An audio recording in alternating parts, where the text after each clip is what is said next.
आपका उत्साह बता रहा है कि आने वाले समय में उत्तर प्रदेश का जो सरकार है उसको बदलने के लिए जनता ने अपना फैसला ले लिया है। अब कोई रोक नहीं सकता, बदलाव होना तय है। और इस बार किसानों ने गरीबों ने तय किया है कि इस भारतीय जनता पार्टी का सफाया करने का काम करेंगे। और मैं कह सकता हूं कि 22 अगली साल होने वाली है, किसानों का इस बार इंकलाब होगा और 22 में बदलाव होगा, कोई रोक नहीं सकता। क्योंकि जब हमें किसान नेता दिखाई दे रहे हों, और मुझे याद है कि जब भी मुजफ्फरनगर में आए होंगे, यहां के लोगों ने पूरा मतदान किया है जिम्मेदारी तरीके से समाजवादी पार्टी के पक्ष में। यहां के लोगों ने कभी समाजवादी पार्टी को निराश नहीं किया है।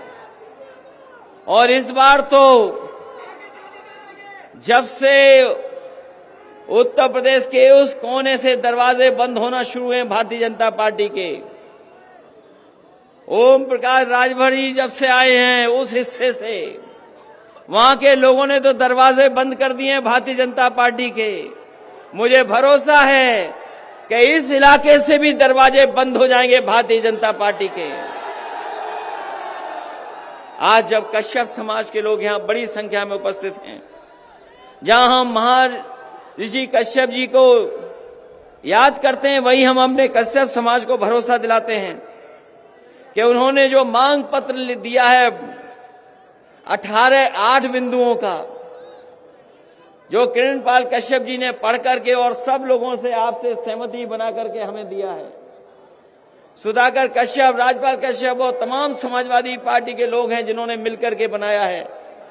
हम अपने कश्यप समाज के लोगों को भरोसा दिलाते हैं कि आने वाले समय में जब भी समाजवादी पार्टी को मौका मिलेगा, आपके तमाम समस्याओं का समाधान कर करके और इन मांगों को मांग करके आपके बीच में भी सम्मान दिलाने का काम समाजवादी लोग करेंगे।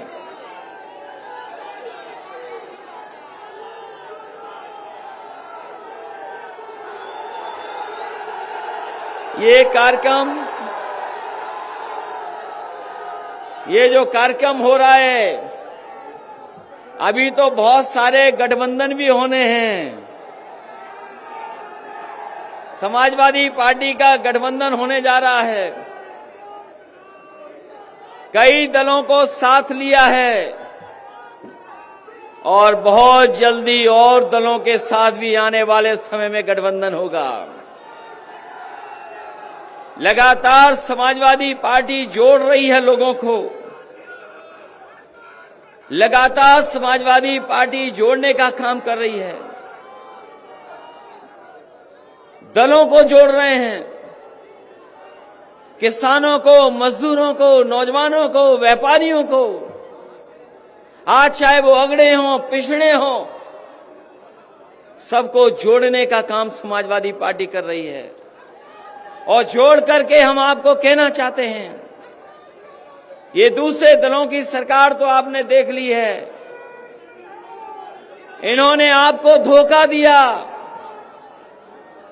आपको जो लालच दे करके वोट ले लिया, आपको सपने दिखा करके वोट ले लिया। लेकिन हमारे ये पिछड़े जानते होंगे, कश्यप समाज के लोग जानते होंगे, इन्होंने पूरी ईमानदारी से भारतीय जनता पार्टी को वोट दिया, लेकिन सत्ता में आने के बाद इनके हक और सम्मान को छीनने का काम किया। आप तो मुख्यमंत्री बनवा रहे थे, हमें याद है वो चुनाव, यही हमारे निषाद, कश्यप, बाथम समाज के लोग मुख्यमंत्री के लिए दे रहे थे वोट कि उनका सम्मान बढ़ेगा, उनको भी हक मिलेगा। लेकिन सरकार बनने के बाद बताओ आपको क्या मिला है? बताओ, आपके समाज के लोग आए हैं, जिम्मेदार लोग हैं, क्या मिला आपको? और जो कुछ मिला भी है आपको, ये सरकार अगर सत्ता में रही तो सब कुछ छीन लेगी। बाबा साहब भीमराव अंबेडकर जी ने जो संविधान लागू किया था, जिसके कारण अधिकार और सम्मान मिल रहा था, जिस तरीके से सरकार फैसला ले रही है, आने वाले समय में वो भी आपका छिन जाएगा, आपके हाथ में कुछ नहीं बचेगा। यही सरकार है जिसने भरोसा दिया था नौकरी देंगे, रोजगार देंगे, किसानों की आय दोगुनी कर देंगे। हमारे किसान भाइयों, बताओ किसान भाइयों, आप तो चौधरी चरण सिंह जी को मानने वाले लोग, आपने हमेशा चौधरी चरण सिंह जी के साथ खड़े होकर के किसानों की लड़ाई लड़ी। आज हमारे किसान भाइयों बताओ, जब से सरकार भारतीय जनता पार्टी की बनी है, आपकी आय बढ़ी है कि आपकी आय घट गई है? जरा हिसाब किताब लगा करके बताओ, हिसाब किताब लगाओ, आपकी आय बढ़ी है कि आय घट गई? यही भारतीय जनता पार्टी के लोगों ने कहा कि हम किसानों की आय दोगुनी कर देंगे, आय दोगुनी हो जाएगी। किसान भाइयों बताओ, आय कहां दोगुनी हो गई आपकी? आय दोगुनी नहीं हुई, महंगाई बढ़ गई। महंगाई कहां पहुंच गई? महंगाई हमारे लोग, ये बुजुर्ग साथी हैं, नौजवान हैं, इन नौजवानों को याद होगा कि बताओ 2014-17 में डीजल पेट्रोल की कीमत क्या थी? आप मुड़ करके देखो, मुड़ करके देखो, आप पीछे का हिसाब किताब लगाओ, डीजल पेट्रोल की कीमत क्या थी? क्या कीमत थी उस समय डीजल पेट्रोल की, जिस समय किसानों की आय दोगुनी का वादा किया था? और आज बताओ 100 के पार चला गया पेट्रोल के, क्या नहीं चला गया? 100 रुपए हो गया कि नहीं हो गया? हमारे इन्हीं लोगों को भरोसा दिलाया था कि चप्पल पहनने वाले लोगों को हवाई जहाज में बैठाने का काम करेंगे। याद है कि नहीं याद है कि हवाई चप्पल वाले हवाई जहाज में चलेंगे? और इन्होंने पेट्रोल इतना महंगा कर दिया है कि अगर मोटरसाइकिल चलाना चाहोगे तो मोटरसाइकिल भी नहीं चल पाएगी। ये महंगाई बढ़ गई है। और जो 3 कानून लागू हो गए हैं, ये जो 3 कानून हैं, अभी तो आपके फसल की कोई कीमत नहीं मिल रही है। ये जिस समय 3 कानून लागू हो जाएंगे, आपके खेत भी नहीं बचेंगे और ये बड़े बड़े उद्योगपति आकर के खेतों की मेड़ तोड़ करके आपके खेतों पे कब्जा कर करके आपको मजदूर बनाने का काम करेंगे। ये 3 कानून जहां हमारे किसान लड़ रहे हैं, लगातार संघर्ष कर रहे हैं, समाजवादी पार्टी का पूरा समर्थन किसानों को है और लगातार हम लोग इन काले कानूनों का विरोध करेंगे और तब तक विरोध करेंगे जब तक भारतीय जनता पार्टी इन कानूनों को वापस नहीं ले ले। इन काले कानूनों को लागू होने से क्या किसानों का भला हो जाएगा? क्या काले कानून जो लागू हो रहे हैं, हमारे किसानों का भला नहीं होगा उनसे? हमारे किसानों को अगर बाजार के हाल पे छोड़ दिया जाएगा तो कभी हमारे किसानों का भला नहीं हो सकता। हमारे किसानों की मदद अगर करनी है तो सरकार मदद कर सकती है। जब सरकार मदद करेगी तब हमारा किसान जाकर के खुशहाल होगा। बताओ किसान भाइयों, यहां तो सब खेती करने वाले लोग हैं। ये किसान या किसान के बेटे यहां पर खड़े हैं।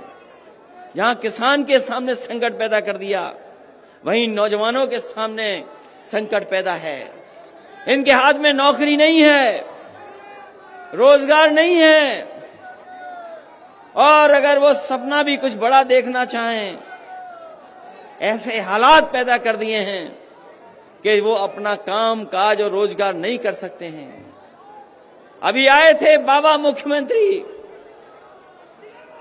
मुख्यमंत्री आए थे। कम से कम बाबा मुख्यमंत्री को अपना घोषणा पत्र पढ़ना चाहिए, उन्हें अपना संकल्प पत्र पढ़ना चाहिए। अभी तक तो हम सोचते थे कि बाबा मुख्यमंत्री इसलिए लैपटॉप नहीं बांट रहे क्योंकि वो लैपटॉप चलाना नहीं जानते, लेकिन अब ये कह सकता हूं, मुझे भरोसा हो गया है कि जहां वो लैपटॉप चलाना नहीं जानते, वहां वो चीजें भी नहीं पढ़ते, अपना घोषणा पत्र भी नहीं पढ़ते हैं। अगर घोषणा पत्र पढ़ा होता तो उन्होंने अपने संकल्प पत्र में लिखा था कि हम नौजवानों को 70 लाख नौकरी दे देंगे। 70 लाख नौकरी। बताओ, कश्यप समाज के लोग यहां उपस्थित हैं, कितनों को नौकरी बाबा मुख्यमंत्री जी ने दे दी?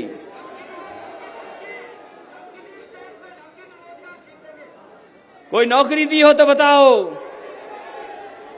और वो दिन याद करो जब एक बार बाबा मुख्यमंत्री जी कह रहे थे कि हम पे नौकरी तो बहुत है, लेकिन हमारे नौजवानों में टैलेंट नहीं है।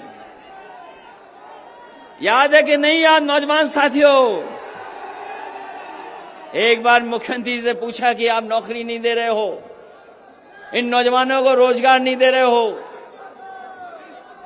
तो हमारे मुख्यमंत्री जी कह रहे थे कि नौकरियां तो बहुत हैं, रोजगार तो बहुत हैं, लेकिन नौजवानों में टैलेंट नहीं है। इसलिए साथियों, तय करो आपको कौन सा मुख्यमंत्री चाहिए, कौन सी सरकार चाहिए।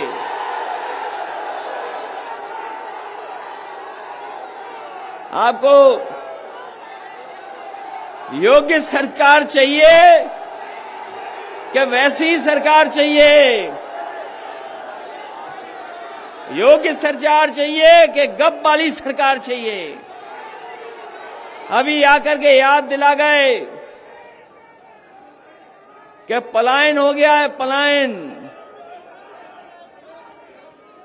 अभी मुख्यमंत्री जी कह रहे हैं पलायन हो गया, और सच्चाई तो ये है कि अगर उत्तराखंड से मुख्यमंत्री जी का पलायन न होता तो 5 साल हमारे खराब नहीं होते।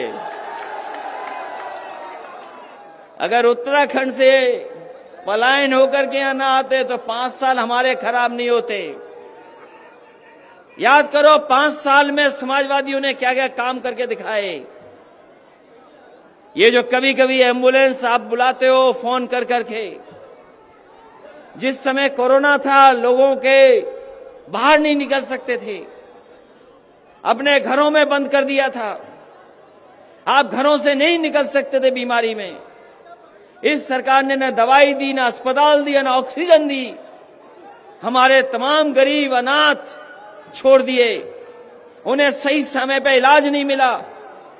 और सच्चाई ये है कि भारतीय जनता पार्टी ने अगर सही समय पर ऑक्सीजन दे दी होती तो हमारे गरीबों की इतने बड़े पैमाने पे जान नहीं जाती, बहुत से गरीबों की जान बच जाती। इन्होंने कोरोना में कोई इंतजाम नहीं किया, जनता को अनाथ छोड़ दिया। और यही सड़कों पर आपने देखा होगा जिस समय लॉकडाउन हुआ हमारे मजदूर घर जाने के लिए तकलीफ और परेशानी में पैदल चलते रहे। कोई इंतजाम सरकार ने नहीं किया।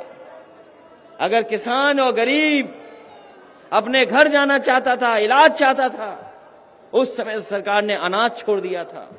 अगर कोई चीज काम आ रही थी उस समय पर तो वही समाजवादी सरकार में एम्बुलेंस 102 और 108 ने गरीबों की मदद करने का काम किया था। ये सुधार लाए थे हम। और यही सुधार नहीं, ये हमारे बाबा मुख्यमंत्री जी को समझते ही नहीं है। बहुत कह रहे कानून व्यवस्था ठीक की है, बहुत दावा करते हैं कि कानून व्यवस्था ठीक की है। बताएं मुख्यमंत्री जी, पूरे देश में कहीं भी पुलिस किसी की हत्या कर रही हो तो बताओ।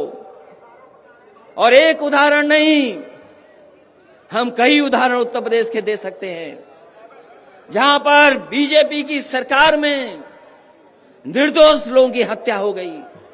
कौन भूल जाएगा गोरखपुर, एक व्यापारी अपने साथियों के साथ कारोबार और गोरखपुर को घूमने गया था। उसे नहीं पता था कि गोरखपुर में क्या हो जाएगा उसके साथ। एक व्यापारी कानपुर का अपने कारोबार की लेकर के और गोरखपुर को देखने गया। रात में पुलिस आई, उसके कमरे में पूछताछ के बहाने इतना मारा कि उस व्यापारी की वहीं जान चली गई। बताओ कौन दोषी है?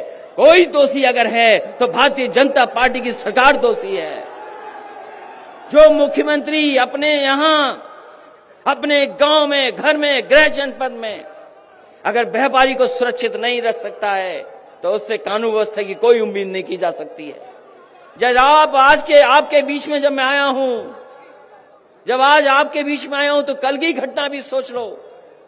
एक नौजवान को पुलिस उठा ले गई और उसको इतना मारा है थाने में। पुलिस ने इतना अन्याय किया है कि उस नौजवान की जान चली गई। अगर कोई दोषी है उसके लिए तो भारतीय जनता पार्टी की सरकार दोषी है उस नौजवान की जान जाने के लिए। ये दो घटनाएं नहीं, अगर आंकड़े देखें मुख्यमंत्री जी, हम तो सोचते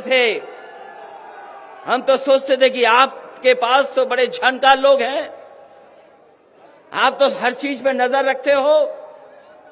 कभी नेशनल ह्यूमन राइट कमीशन का डाटा मंगवाना, कभी नेशनल ह्यूमन राइट कमीशन के डाटा मंगवाना कि अगर सबसे ज्यादा अन्याय जनता पर कहीं हो रहा है तो उत्तर प्रदेश में भारतीय जनता पार्टी की सरकार में अन्याय हो रहा है। सबसे ज्यादा कस्टोडियल डेथ अगर कहीं हुई है तो उत्तर प्रदेश में हुई है, यही भारतीय जनता पार्टी की सरकार में। आप ठोको नीति चला रहे हो, आप जिसको चाहो उसको ठोक दे रहे हो। कभी सोचा है उसका असर क्या हुआ? अभी हाल ही में फर्रुखाबाद में आपके जेलर पिट गए, आपके डिप्टी जेलर पिट गए, 30 से ज्यादा लोगों घायल हो गए, क्योंकि वहां पर जेल में यही नहीं पता था, अपराधियों को, पुलिस को यही नहीं पता था किसको ठोकें। पुलिस जेल के अंदर कैदियों को ठोक रही थी और कैदी पुलिस को ठोक रहे थे। यही आपकी कानून व्यवस्था है।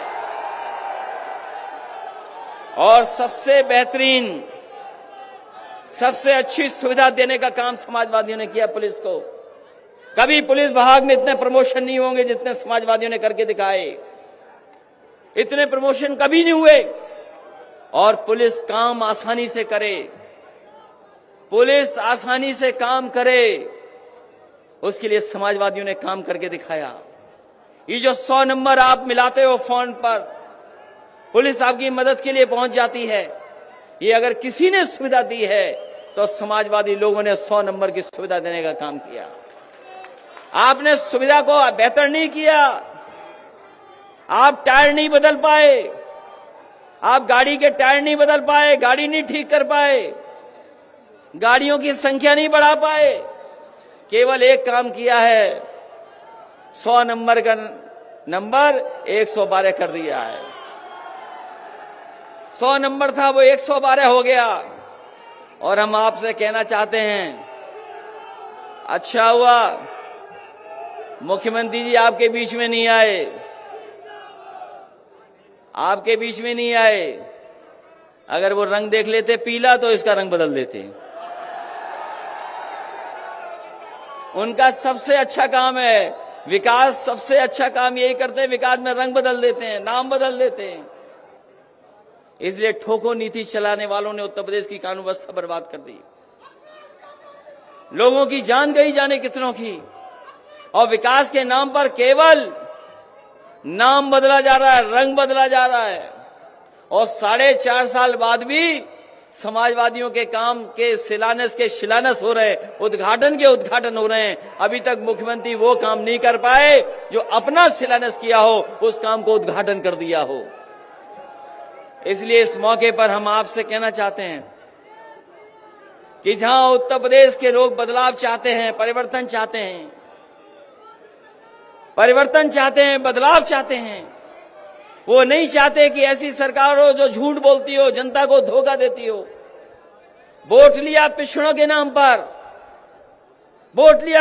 नाम पर, लेकिन पिछड़ों को ही धोखा दे दिया। जो लोग पिछड़ों की गिनती नहीं कर सकते, जो लोग पिछड़ों की गिनती नहीं कर सकते, भूल जाओ पिछड़े लोगों, तुम्हारे लिए कोई कल्याणकारी योजना ला सकते हैं। और जो आपको अधिकार भी मिले थे नौकरी के, धीरे धीरे सब नौकरियां छीनी जा रही हैं।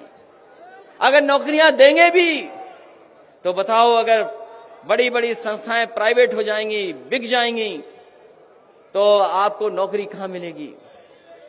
ये सरकार बेचने वाली है। अभी नोटबंदी के 5 साल गुजरे हैं। नोटबंदी में जो कहा गया था कि भ्रष्टाचार खत्म हो जाएगा, काला धन आ जाएगा, आतंकवाद खत्म हो जाएगा, आज सरकार को बताना चाहिए कि कितना भ्रष्टाचार खत्म हो गया है। आज भ्रष्टाचार कई गुना बढ़ गया है, अन्याय कई गुना बढ़ गया।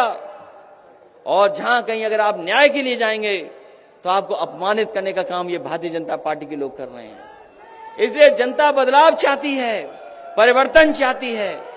इसलिए इस परिवर्तन के समय पर और बदलाव के समय पर जब हमारे कश्यप समाज के लोग निकल पड़े हैं, तो इनके साथ साथ और हमारे पिछड़ी जाति के लोग भी निकल पड़ेंगे। क्योंकि सरकार में सम्मान नहीं मिला है, नौकरी नहीं मिली, रोजगार नहीं मिला, अगर कुछ मिला है तो महंगाई मिली है, आपको अपमान मिला है। और ये तो गन्ने का क्षेत्र है। हमारे मुख्यमंत्री जी कह रहे थे कि आने वाले समय में गन्ने की कीमत क्या होगी, कितनी अनाउंस करके गए बताइए। सरकार ने कहा कि हम 340 रुपए प्रति क्विंटल देंगे, यही तो फैसला लिया सरकार ने। और अगर पर्ची देखी होगी तो बताओ पर्ची पे क्या कीमत दिखी है?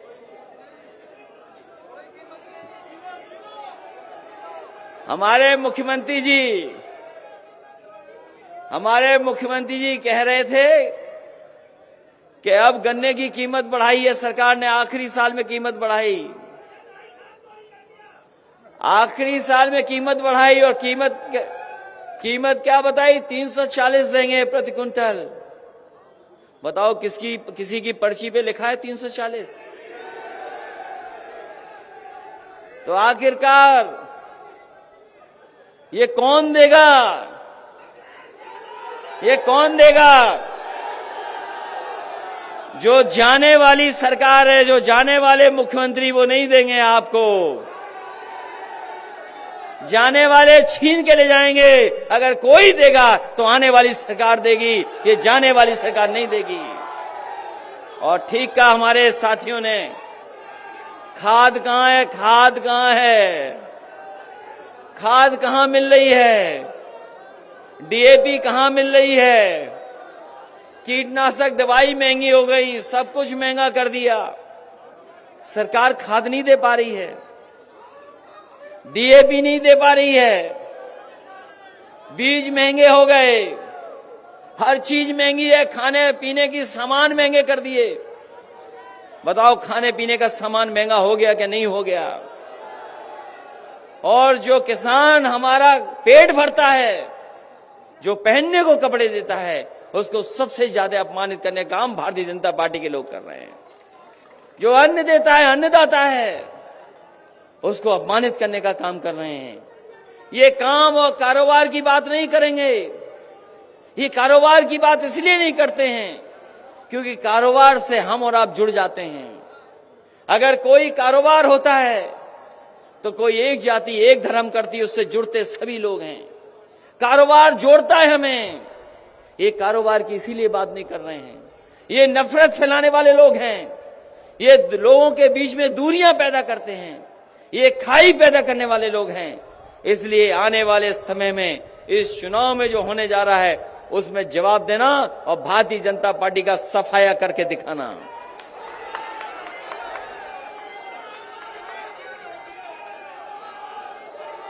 इसलिए जहां कश्यप समाज के लोग हैं वहीं हमें हर वर्ग के लोग दिखाई दे रहे हैं। कोई वर्ग नहीं है जिसके लोग यहां शामिल न हों, कोई समाज के लोग नहीं जो हमारे साथ आज खड़े न हो। समाजवादियों के साथ समाजवादी पार्टी कोई एक परिवार की पार्टी नहीं है। ये बीजेपी के लोग कहते हैं कि परिवारवाद है। हम उन्हें कहना चाहते हैं सबसे ज्यादा परिवारवाद अगर कहीं है तो भारतीय जनता पार्टी में है। परिवारवाद अगर कहीं है तो भारतीय जनता पार्टी में भी है।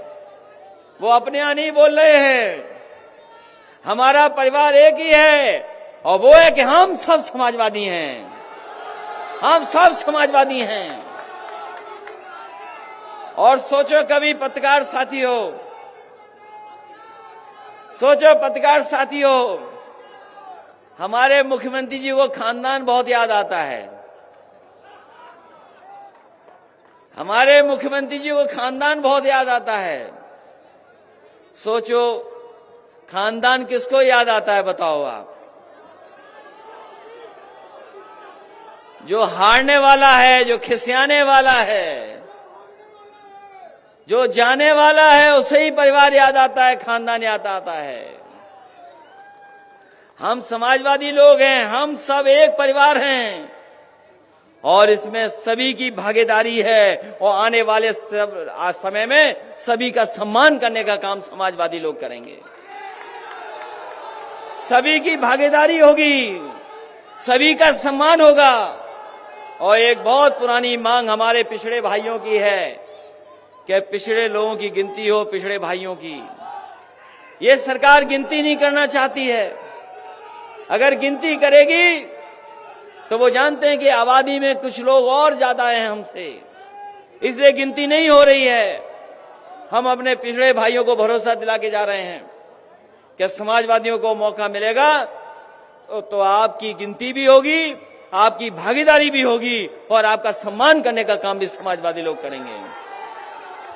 इसलिए इस मौके पर हम आप सबका धन्यवाद देना चाहते हैं, आभार प्रकट करना चाहते हैं। जो लोग बड़ी संख्या में लेकर के आए हैं, सहयोग किया, पहले भी हमारे लिए इंतजाम किया पार्टी के लिए, और उस समय कार्यक्रम नहीं हो पाया, आज हो रहा है। आज इस कार्यक्रम को जब आपने सफल बनाया है तो मैं आप सबका धन्यवाद देना चाहता हूं। एक एक नेता का, एक एक कार्यकर्ता का, जो हमें दूर दूर तक दिखाई दे रहे हैं, उनका भी धन्यवाद देते हैं। जो बड़ी संख्या में लोग आए उनका धन्यवाद देते हैं। इस उम्मीद, इस भरोसे के साथ कि आने वाले समय में बदलाव होगा, नई सरकार बनेगी और हमारे किसानों का सम्मान होगा, नौजवानों को नौकरी होगी, नौजवानों को रोजगार देंगे, महंगाई की राहत मिलेगी। और जो भारतीय जनता पार्टी ने बिजली बढ़ा करके हमारे किसानों को करंट दिया है, हम आपको भरोसा दिलाते हैं उम्मीद से ज्यादा आपको बिजली में राहत देने का काम करेंगे। ये हम आपको भरोसा दिला के जा रहे हैं। बताओ, बिजली के बिल से करंट लग रहा है कि नहीं लग रहा आपको?